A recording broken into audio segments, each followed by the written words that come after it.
Olá, eu sou Fernando Maluf, médico oncologista. Estou aqui do lado de duas autoridades, dois médicos que são muito dedicados a câncer urológico. Dr. Paulo Lages, que inclusive tem um pôster na ASCO Geniturinário esse ano sobre PET-PSMA, e Dr. Andrei Soares, do meu lado esquerdo. Nós vamos hoje comentar sobre os trabalhos mais importantes dos primeiros 2 dias desse importante congresso que trouxe muitas novidades, a ASCO Geniturinário 2019. Eu começo aqui com o Dr. Paulo Lages, que é médico oncologista em Brasília, sobre 3 trabalhos muito importantes que eu diria que tem um impacto na prática clínica. Nós vamos começar então com o estudo Aramis. Paulo, o que você achou desse estudo Aramis e como que essa nova droga, darolutamida, se posiciona para esse cenário do M0 CRPC? Excelente estudo que foi apresentado aqui, Fernando. Na verdade, esse cenário é um cenário novo no Brasil, do câncer de próstata resistente à castração não metastático por métodos convencionais. Nós já temos hoje 2 drogas disponíveis, baseado em 2 estudos, o estudo Spartan e o estudo Prosper. Então, a apalutamida e a enzalutamida já estão aprovadas, e o que surgiu agora nesse novo dado do estudo Aramis é mais uma droga que também é um bloqueador do receptor de androgênio. Então, a durolutamida mostrou-se extremamente ativa, assim como as outras 2, e o que chama muita atenção no estudo é um perfil de efeito colateral muito favorável. Então, os resultados são muito consistentes com os estudos anteriores, e o que realmente chama a atenção são o perfil de efeito colateral, que parece ser bem interessante. Que foi praticamente idêntico ao do placebo. Exatamente. Né? E tem um dado interessante, não era o objetivo primário, era secundário, sobrevida global, com uma redução do risco de morte de 29%, ainda é imaturo, as 2 curvas ainda não cruzaram a mediana, o P é de 0,04. Você acha que esse dado é um dado que vai ter relevância na potencial escolha desse medicamento? Ou, na verdade, a comparação entre estudos fica sempre muito não cientificamente correta? Sim, chama muita atenção, Fernando, concordo contigo. Realmente é um dado que o que a gente espera sempre como objetivo final, como oncologista, sempre é a sobrevida global, e é o que a gente gostaria. Sabe que isso às vezes é muito difícil, principalmente quando tratamos de forma muito precoce, que é o que a gente está fazendo cada vez mais no câncer de próstata, mas realmente está muito próximo de uma significância estatística, até diferente dos 2 outros estudos que nós ainda não temos esses dados, e talvez esse também seja algo que nos ajude na escolha entre os 2. Muito bom. Latitude é um estudo que foi atualizado. Eu não sei nem se deveria ele ter ido para a sessão plenária oral do ASCO-GU, porque não teve nada de muito novo em relação à primeira publicação, à primeira apresentação. Alguma coisa nova do Latitude, além do claro benefício de sobrevida global, sobrevida livre de progressão, benefício em termos de atraso para quimioterapia, atraso para uso de opioide, atraso para complicações ósseas? Eu concordo contigo, Fernando. Eu acho que não teve nenhum dado novo. O que a gente tem é uma maturidade maior dos dados. Então, ele mostrou a análise final de sobrevida global, com ganho de 34% de redução do risco de morte. Então, mostrando que realmente a abiraterona reduz o risco de morte nesse paciente sensível à castração metastático.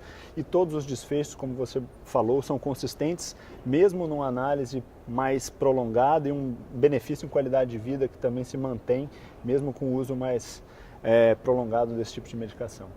Nós temos esse cenário hoje, abiraterona, castração, estudo Stampede, estudo Latitude. Nós temos docetaxel e castração, estudo Stampede e o estudo Charted. E agora vem o estudo Artes. Comenta um pouquinho sobre o estudo Artes com enzalutamida castração frente à castração. Perfeito. Foi um estudo, essa é uma das grandes novidades do Congresso, um dado que nós ainda não tínhamos de enzalutamida para esse paciente sensível à castração metastático.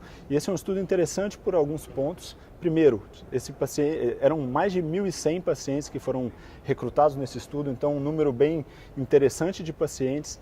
E além disso, nós tínhamos pacientes previamente expostos a docetaxel, que nós não tínhamos nos anteriores, 18% da população já tinha sido previamente expostos, e tínhamos pacientes também tratados localmente.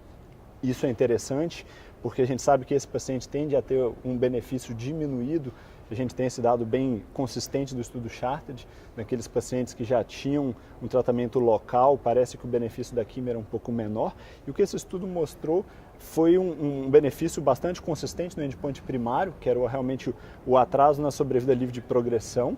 Ainda não temos dados maduros de sobrevida global, E isso ainda nos deixa um pouco cautelosos, porque nós já temos dados positivos do estudo Latitude, então a gente precisa esperar esses dados um pouco mais maduros de sobrevida global, mas sem sombra de dúvida é uma arma a mais para a gente estar oferecendo, principalmente naquele paciente em que por algum motivo a gente tem um receio com o uso de uma droga, a gente ter mais de uma opção sempre é uma ótima escolha. Eu concordo. A redução do risco de progressão radiológica foi de 61%? Exatamente. É um número também bastante importante.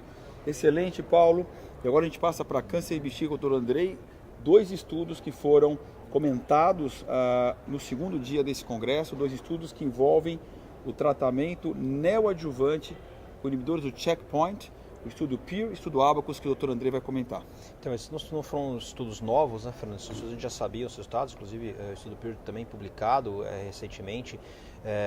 O que esses estudos mostraram, na verdade, é um cenário bastante promissor. Então, só para a gente pontuar o que são esses estudos, o estudo PEER-1 foi um estudo, na verdade, que avaliou o uso de pembrolizumab neoadjuvante por 3 doses para os pacientes que tinham câncer de bexiga, músculo invasivo e eram elegíveis ou não elegíveis a cisplatina. É bastante importante colocar que os pacientes que receberam basicamente o pembrolizumab neste estudo foram pacientes que eram elegíveis a cisplatina. Então a gente sabe que 90% dos pacientes foi elegível.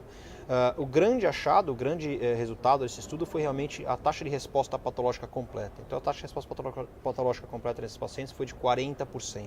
Quando a gente avalia a população PDL1 positiva, essa taxa subiu para em torno de 52%. Quer dizer, realmente uma taxa de resposta patológica completa muito interessante. Ele é um estudo de fase 2, mas quando a gente compara, por exemplo, com os dados de MVAC neoadjuvante, a gente sabe que a taxa de resposta lá foi em torno de 38%, quer dizer, dados realmente muito parecidos com quimioterapia, com perfil de toxicidade muito mais fácil em relação à imunoterapia.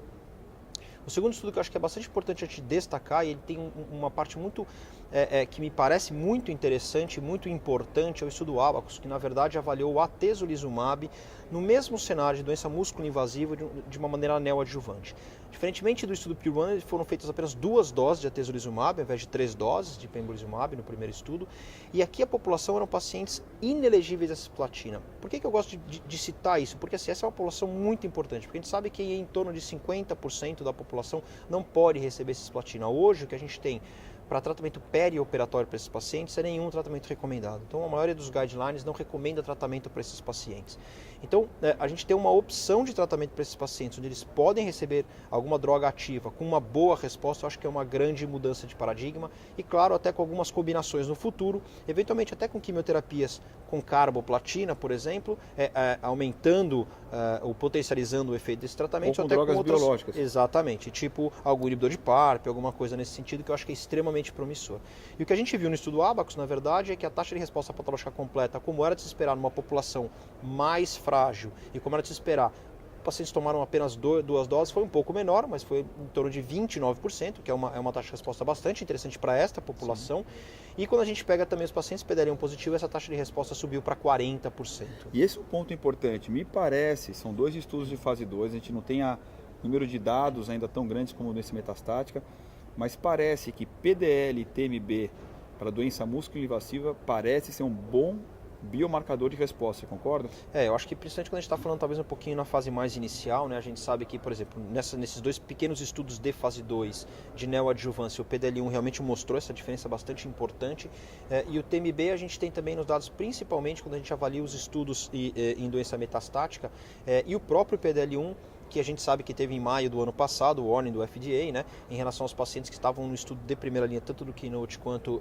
o estudo em vigor, que eram pacientes que o braço que estava somente imunoterapia, no caso o pembro ou a atezolizumab, e que eram PDL1 negativos, esses pacientes eles não deveriam fazer a imunoterapia isolada e só os PDL1 positivos deveriam fazer. Então, aparentemente a gente consegue separar, pelo menos parece que quanto mais precoce o uso, realmente o PDL1 é importante. E é importante dizer que não existe uma correlação em bexiga, como em vários outros tumores, mas não existe uma correlação entre a expressão do PDL1 e a quantidade da carga mutacional. Então, eles são independentes, mas eles parecem que são aditivos em relação a isso. Quer dizer, um PDL1 elevado é bom, um TMB elevado é bom, mas quando eles estão juntos, eles são muito melhores. Parece que tem um pouquinho desse efeito somatório nesses casos, como seleção de pacientes.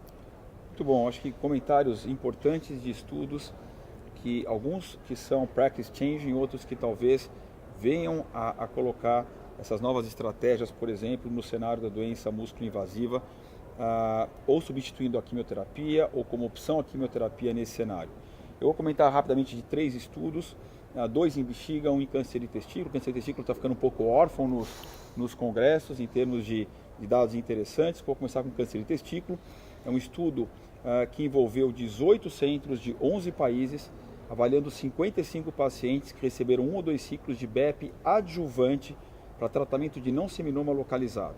Esse estudo mostrou, então, a evolução dos pacientes que recorreram depois de 1 ou 2 ciclos de BEP adjuvante. 55 pacientes, o tempo para recorrência foi ao redor de 13 meses e interessante que 29% das recorrências foi depois de 3 anos. Quando a recorrência é tardia, o prognóstico é muito ruim. A gente já sabia que a recorrência tardia, com tratamento quimioterápico terapêutico, ou seja, sistêmico, já era muito ruim, para adjuvância também é muito ruim. Mas o mais importante é que a sobrevida livre de progressão da população como um todo foi de 66%, ou seja, muito abaixo do primeiro tratamento de um câncer de testículo com quimioterapia. Melhor do que de uma recorrência após o primeiro tratamento sistêmico, mas pior do que o primeiro tratamento quimioterápico a ser feito. Portanto, pacientes que falham 1 ou 2 ciclos de BEP adjuvante merecem, obviamente, uma reflexão de talvez esquemas diferentes de EP ou BEP na segunda linha, talvez esquemas com ifosfamida, talvez esquemas com paclitaxel, o TIP, e obviamente um estudo biomolecular mais adequado para tentar entender outros potenciais alvos que não quimioterapia. Um segundo estudo importante na área de bexiga, uma nova droga chamada Vovatamab. Vovatamab é uma droga que é um anticorpo anti-FGFR3, um estudo com 55 pacientes, o Andrea Necchi, um italiano que foi o apresentador desse estudo, que também foi o primeiro autor do PIR1 com pembrolizumab e mostrou ao redor de 15% de resposta em pacientes politratados previamente com câncer de bexiga metastático. Essa é uma droga que tem um mecanismo de ação relativamente parecido com o erdafitinib, né? Esse é um anticorpo. Uma segunda droga, que é um anticorpo conjugado, chamado sacituzumab govitecan. Esse sacituzumab é uma droga que se liga a uma proteína da membrana celular, ao antígeno dela, chamado TROP2. E aí ele libera, então, irinotecan dentro da célula. Esse é um estudo com 45 pacientes, Scott Tagawa é o primeiro autor, e que mostrou uma resposta de 31%, e nos pacientes que receberam checkpoint inhibitors, a resposta foi de 23%, a maioria dos pacientes, 65%, com 3 ou mais linhas de tratamento. Ou seja, então essa é uma droga quente, que na minha opinião também vai ter um fast track approval pelo FDA. Então são drogas interessantes que devem entrar num cenário onde não existia até pouquíssimo tempo atrás nenhuma segunda linha ou terceira linha padrão para câncer urotelial metastático. Então acho que a gente conseguiu, através do Paulo, do Andrei, fazer um ótimo resumo da ASCO geniturinário pelos próximos 2 dias, e a gente agora aguarda então os próximos estudos que vão ser apresentados de câncer de rim, e obviamente vai ter um estudo muito importante, que na minha opinião vai ser também practice changing na primeira linha de câncer de rim. Obrigado e a gente se fala logo mais. Obrigado. Boa noite.